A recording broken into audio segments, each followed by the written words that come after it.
For decades, the patriarch who kept his daughter and granddaughter as wives remained hidden in the mist-shrouded valleys of the Appalachian Mountains. In the isolated hollows of eastern Kentucky, where dirt roads wound through dense forests and outsiders rarely ventured, locals spoke of this disturbing story only in whispers. Removed from society's watchful eyes for generations, the Blackwood family lived in profound isolation. It was 1937 when Jeremiah Blackwood, a coal miner turned moonshiner after the Great Depression ravaged the region's economy, established his homestead deep in Copperhead Hollow. Jeremiah stood 6 foot tall with weathered skin and piercing blue eyes that seemed to look through people rather than at them, and he commanded respect through fear. His reputation for violence preceded him, and in the secluded community, few dared to challenge his authority. Across 50 acres of rugged terrain, the Blackwood property sprawled, accessible only by a narrow dirt path that became impassable during heavy rains. At the center stood a dilapidated 2-story farmhouse, surrounded by smaller outbuildings, a smokehouse, and cornfields that provided both sustenance and the raw materials for Jeremiah's lucrative moonshine operation. The nearest neighbor lived 3 miles away, and a full day's journey was required to reach the closest town, Pikeville. To Sarah Collins, a quiet, docile woman from a neighboring hollow, Jeremiah had married young. By 1937, they had 7 children, their eldest daughter Martha being 16. During the birth of their 8th child in 1938, Sarah died, leaving Jeremiah to raise his large family alone on the isolated homestead. The family's remoteness and self-sufficiency meant the children rarely attended school or interacted with outsiders. As winter descended upon the hollow in 1939, Martha disappeared from public view. When questioned by rare visitors, Jeremiah explained that she had gone to live with relatives in Virginia. In truth, Martha never left Copperhead Hollow. According to later testimonies from younger Blackwood children, after Sarah's death, Jeremiah had begun to view his daughter differently. Bearing a striking resemblance to her mother, Martha became the focus of Jeremiah's inappropriate attention. Isolation combined with patriarchal authority created dangerous dynamics in some mountain communities, explains historian Dr. Alina Wilson, who documented Appalachian family structures in the early 20th century. Without external social constraints or education about genetic relationships, some families developed closed systems where the patriarch's word became absolute law. By 1941, Martha gave birth to a daughter named Ruth. Though no husband was ever introduced to the community, the few neighbors who occasionally traded with the Blackwoods noticed Martha's changed status. She now occupied the role of household matriarch, cooking, cleaning, and caring for her siblings. But most disturbing were the bruises often visible on her arms and face, and her downcast eyes whenever Jeremiah was present.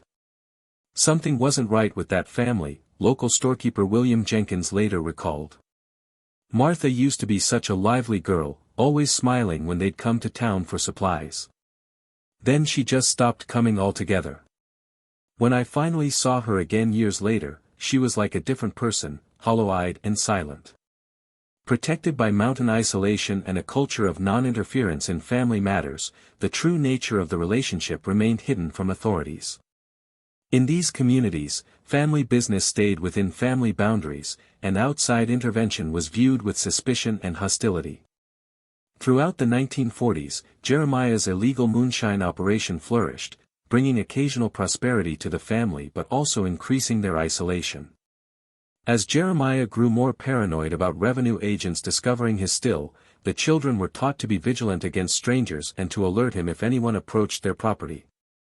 Believing Jeremiah was her father, Ruth grew up unaware of the disturbing truth of her parentage. She was kept from school and rarely allowed to leave the property.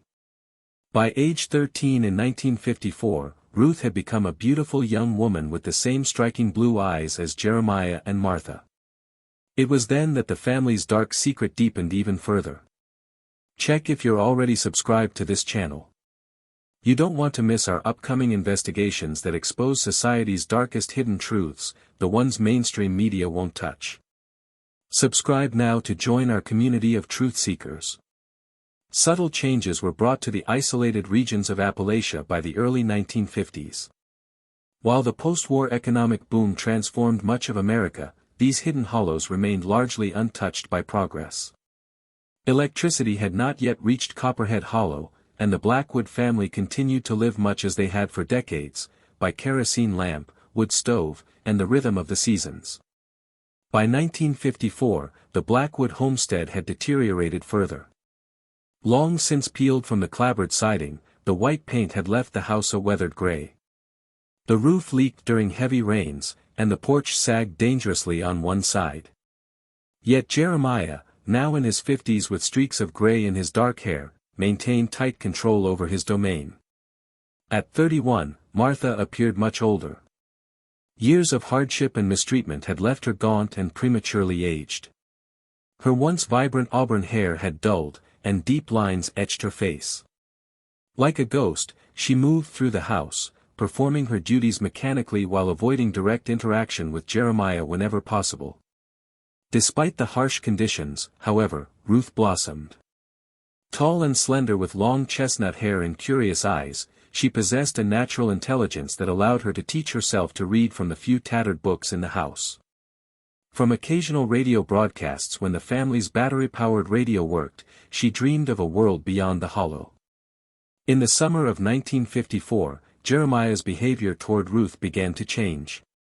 Martha noticed the shift immediately, the lingering glances, the unnecessary touching, the same patterns that had preceded her own nightmare 13 years earlier. Desperate to protect her daughter, Martha attempted to send Ruth away to her younger sister, who had married and moved to Cincinnati. "Martha was begging me to take Ruth, saying there was danger at home," recounted Emma Blackwood, Martha's younger sister, decades later. "I found letters hidden in a flour tin. I didn't understand then what she meant, but I wrote back agreeing to help. That letter never reached Martha." Jeremiah intercepted the correspondence and flew into a rage. The beating Martha received that night was witnessed by several of the younger children, who later described it in horrified detail to authorities. For 3 days without food, Martha was confined to the root cellar, emerging broken in body and spirit. By winter, Ruth had replaced Martha in Jeremiah's disturbing attentions. Hidden behind the walls of the isolated farmhouse, the terrible cycle of generational inappropriate relationships continued. Powerless to prevent what was happening, Martha retreated further into herself, finding solace only in caring for her younger children. The scientific concerns of such relationships are explained by Dr. Robert Campbell, a geneticist at Appalachian State University.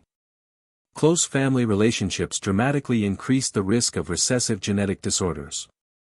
When related individuals have children, the chance of both parents carrying the same harmful recessive genes increases significantly, potentially leading to serious health conditions in offspring. In 1956, at age 15, Ruth gave birth to a son with severe developmental issues. The infant, named Elijah, had distinctive physical abnormalities, a misshapen skull, webbed fingers, and respiratory difficulties. He survived only 3 months, dying during a harsh winter storm when the family couldn't reach medical help. Buried in the small family cemetery on the property, the infant was another secret hidden among the pines. Ruth was devastated by the loss, while Jeremiah showed little emotion. For Martha, the child's passing represented both heartbreak and relief, heartbreak at the innocent life lost, and relief that the child would not suffer a lifetime of difficulties. Following Elijah's death, Ruth withdrew into herself, much as her mother had years before. The once curious, bright-eyed girl became silent and submissive. In their shared trauma, the relationship between mother and daughter grew closer, though they rarely spoke directly about their circumstances. Words were unnecessary, each understood the other's pain implicitly. In 1957, the outside world briefly intruded on the Blackwood isolation when a public health nurse named Dorothy Chambers attempted to visit rural families to administer polio vaccinations to children. When she arrived at the Blackwood property, Jeremiah met her with a shotgun at the property line, refusing to allow her access and denying he had any school-aged children. Chambers later reported her concerns to the county sheriff, but with limited resources and no specific evidence of wrongdoing, no action was taken. Many families in those hills were suspicious of government officials, Sheriff James Taylor noted in his reports. Without clear proof of criminal activity, we couldn't justify forcing our way onto private property.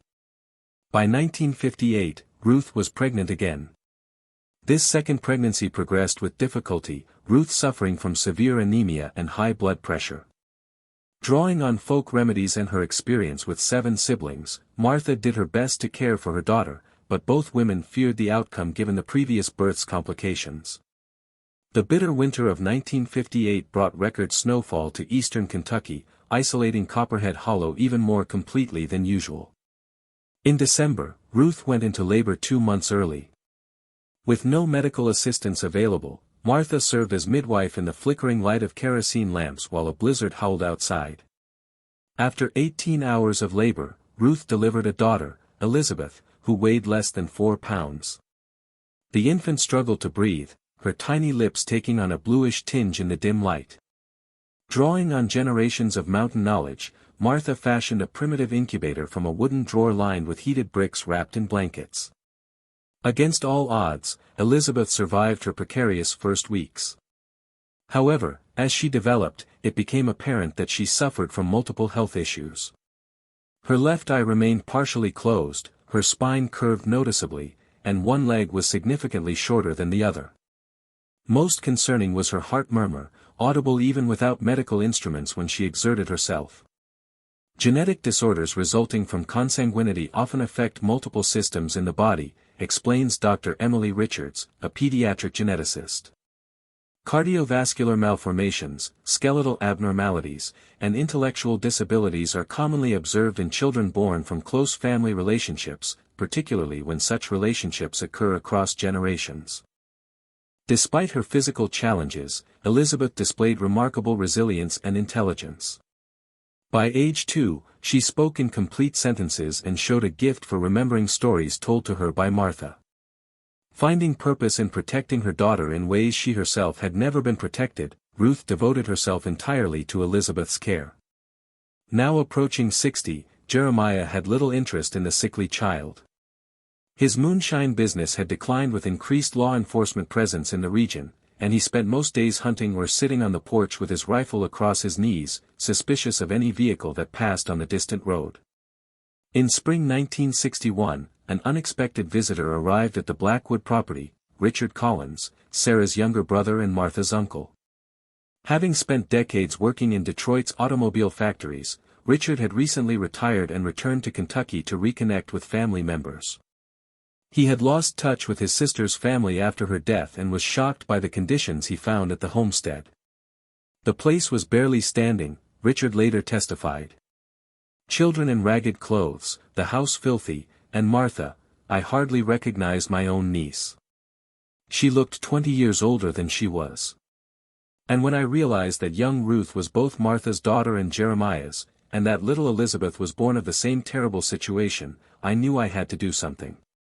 Richard's visit lasted only a few hours before Jeremiah ordered him off the property at gunpoint. Disturbed by what he'd witnessed, Richard drove directly to the county sheriff's office in Pikeville to report his suspicions. This time, with a credible witness and specific allegations, Sheriff Taylor could no longer ignore the situation at Copperhead Hollow. If you've ever wondered how such horrific situations can remain hidden for so long, type "Society failed these victims" in the comments below. Your voice matters in bringing attention to these overlooked tragedies. On April 17, 1961, Sheriff Taylor led a team of deputies and a social worker named Grace Peterson to the Blackwood property.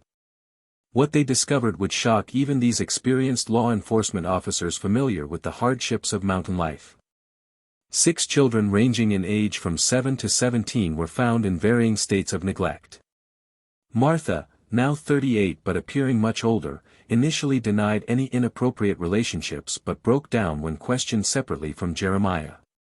Clutching 3-year-old Elizabeth, Ruth refused to speak at all, trembling violently whenever Jeremiah looked in her direction. The most damning evidence came from Jeremiah's own records, a family Bible in which he had meticulously documented births, listing himself as father to both Martha's and Ruth's children. This written confession, combined with testimony from the younger children who had witnessed the family dynamics, provided authorities with enough evidence to arrest Jeremiah on multiple charges. As deputies led Jeremiah from the property in handcuffs, he showed no remorse, shouting that outsiders had no right to interfere in his family affairs. Until the end, the mountain code of family sovereignty, twisted to serve his disturbing purposes, remained his only moral framework. The younger children were placed in foster homes, while Martha, Ruth, and Elizabeth were taken to Pikeville Medical Center for examination and treatment. Doctors documented decades of physical trauma to both women and confirmed Elizabeth's numerous health conditions, recommending immediate intervention for her heart condition. News of the Blackwood case sent shock waves through eastern Kentucky. While rumors of isolated families with unusual practices had circulated for generations, the reality of what had occurred in Copperhead Hollow forced the community to confront uncomfortable truths about the darker consequences of extreme isolation and patriarchal authority. The trial of Jeremiah Blackwood began in September 1961, drawing unprecedented attention to the small courthouse in Pikeville. Reporters from Louisville and even national publications descended on the mountain town, though the judge restricted media access to protect the victim's privacy. County Prosecutor William Harrison presented a methodical case, introducing medical evidence, the family Bible records, and testimony from neighbors and relatives who had witnessed aspects of the Blackwood family dynamics over the decades. Most powerful was Richard Collins' account of his visit that had finally triggered intervention. Finding courage she didn't know she possessed, Martha took the stand on the third day of the trial. Speaking in a quiet voice that nonetheless carried through the silent courtroom, she recounted 22 years of mistreatment beginning when she was just 16. As she described the birth of Ruth and her failed attempts to protect her daughter from suffering the same fate, many jurors openly wept. There wasn't a dry eye in that courtroom, recalled court clerk Mildred Simmons years later. To hear what that woman endured, how she tried to shield her child despite her own suffering. It was the most heartbreaking testimony I witnessed in 40 years working for the court. Still severely traumatized, Ruth was deemed psychologically unable to testify. Instead, her written statement was read into evidence by Grace Peterson, the social worker who had been working closely with Ruth and Elizabeth since their rescue. The statement detailed Ruth's confusion and pain, believing for years that her situation was normal until she began to understand the truth as a young teenager. Jeremiah's court-appointed attorney, Thomas Weller, attempted to argue that his client was a product of isolation and ignorance rather than malice, suggesting that generations of mountain life had created different standards of behavior. This defense strategy backfired dramatically, offending the largely Appalachian jury who resented the implication that mountain people accepted such behavior. On September 30, 1961, after just 4 hours of deliberation, the jury found Jeremiah guilty on all counts. Judge Harold Combs, a lifelong resident of eastern Kentucky, delivered a scathing condemnation before sentencing. Mr. Blackwood, you have perverted the sacred trust of fatherhood and used isolation not as the traditional mountain value of self-reliance, but as a weapon to conceal unimaginable cruelty. Your actions have nothing to do with our mountain heritage and everything to do with the worst aspects of human nature. I hereby sentence you to life imprisonment without the possibility of parole. As Jeremiah was led from the courtroom to begin his sentence at Kentucky State Penitentiary, a new chapter began for the survivors of Copperhead Hollow. With the help of social services and support from church groups, Martha, Ruth, and Elizabeth relocated to a small house on the outskirts of Pikeville, beginning the long process of healing and adaptation to a world they had been denied for so long. The challenges were immense.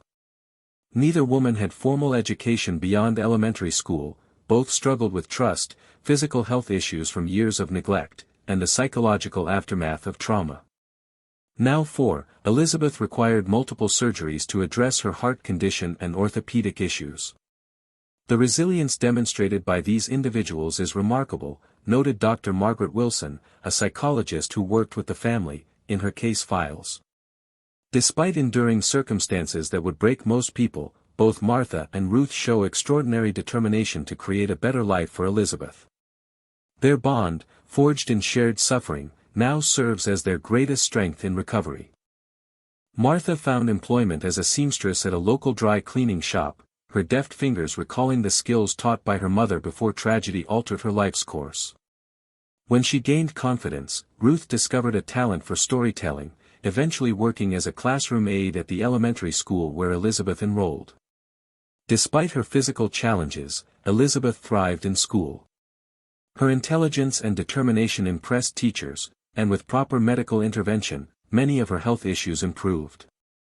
Though she would always walk with a limp and require cardiac monitoring, she developed into a bright, compassionate child who became an advocate for other children with disabilities. In 1967, 6 years after their rescue, the family reached a significant milestone when Ruth earned her GED, the first formal educational credential in the family's history.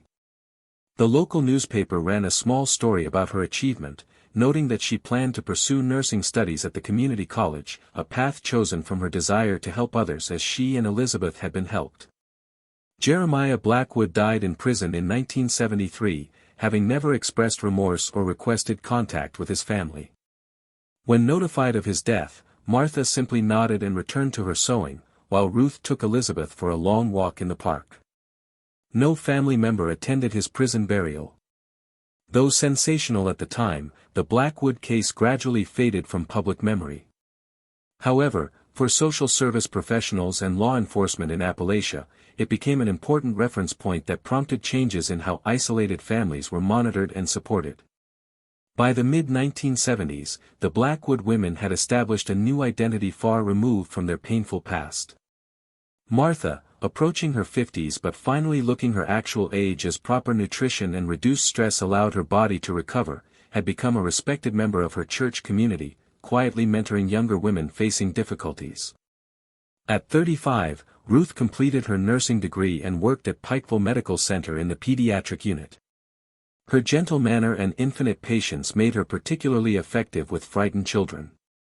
Though she never married, she built a fulfilling life centered around her career, her mother, and her daughter. Now a teenager, Elizabeth excelled academically despite ongoing health challenges. Intelligent and determined, she developed an interest in genetics after learning about her own background, beginning to understand the scientific factors behind her health issues. In 1976, Dr. Lawrence Jenkins, a sociologist studying isolated Appalachian communities, approached the family about including their anonymized story in his research. After careful consideration, Martha and Ruth agreed, recognizing that their experience, though painful, could help prevent similar situations and combat stereotypes about Appalachian family structures. The Blackwood case represents an extreme aberration, not a cultural norm, Dr. Jenkins emphasized in his published work. It's crucial to understand that such isolated instances occur precisely because they deviate so dramatically from accepted community standards. When they are discovered, mountain communities react with the same horror and condemnation as any other society. The study highlighted how extreme isolation, poverty, and lack of education created conditions where abuse could continue undetected, while emphasizing that such cases were exceedingly rare and uniformly condemned when discovered. It also documented the remarkable resilience shown by survivors when provided with appropriate support and opportunities. In 1979, Elizabeth graduated as valedictorian of her high school class, delivering a powerful speech about overcoming obstacles that moved many in attendance to tears. Though she never publicly discussed her origins, her understanding of genetics and hereditary conditions influenced her decision to study medicine, specifically genetic counseling. "I want to help families understand their genetic heritage and make informed decisions," she explained to Ruth when discussing her college plans. "Knowledge is power, especially when it comes to breaking cycles of disease or difficulty." Elizabeth's career choice represented the ultimate transformation of darkness into light, using the circumstances of her birth not as a source of shame, but as motivation to prevent suffering in others. She would go on to become a prominent genetic counselor, working particularly with rural and underserved populations. Martha passed away in 1988 at age 65, having lived to see Elizabeth graduate from college and begin her graduate studies. Her funeral was attended by dozens of community members whose lives she had quietly touched in her later years. In her eulogy, Ruth spoke of her mother's unbreakable spirit and how she had ultimately triumphed over circumstances that would have destroyed a lesser person. Though extraordinary in its severity, the Blackwood case illuminated broader issues that continued to challenge Appalachian communities into the late 20th century: the double-edged sword of isolation, the consequences of limited educational and economic opportunities, and the critical importance of accessible social services and healthcare. In 1990, Elizabeth established the Mountain Genetics Education Initiative, a non-profit organization providing information about genetic health to isolated communities. The program combined medical outreach with respect for Appalachian cultural values, offering services in a non-judgmental framework that honored mountain traditions while providing modern scientific knowledge. "We're not here to criticize or change mountain culture," Elizabeth explained at the program's launch. "We're here to ensure that all families have access to information that can help them make healthy choices while preserving the positive aspects of their heritage, the strong family bonds, self-reliance, and community support that have always been the true hallmarks of Appalachian life." By the early 2000s, the program had reached thousands of families across Kentucky, West Virginia, and Tennessee. Though few knew the personal motivation behind Elizabeth's work, her combination of scientific expertise and cultural sensitivity made the initiative particularly effective in communities traditionally suspicious of outside intervention. Ruth remained in Pikeville until her death in 2012, a respected elder in the community who had transformed her suffering into service. In her personal journals discovered after her passing, she reflected on the journey from Copperhead Hollow to a life of meaning and purpose. "The hollow tried to swallow us, but we found our way to the light. Mother showed me how to survive. I taught Elizabeth how to thrive. 3 generations of women bound by blood and pain who finally broke the chains that held us. This is our true legacy, not the darkness we endured, but the light we finally found." The story of the Blackwood women represents both a cautionary tale and a testament to human resilience. It reminds us that even in the darkest circumstances, the capacity for healing and transformation remains, particularly when communities provide support rather than judgment. If you've watched until this point, it's because you care about these hidden histories. Leave a comment saying, "I watched until the end, so I can get to know you and understand who truly appreciates the stories on this channel." Don't forget to subscribe if you haven't already. These untold histories deserve to be remembered. Like and share this video to help others understand the complex realities that shaped our nation's hidden corners. Together, we can ensure that the lessons of the past inform a more compassionate future.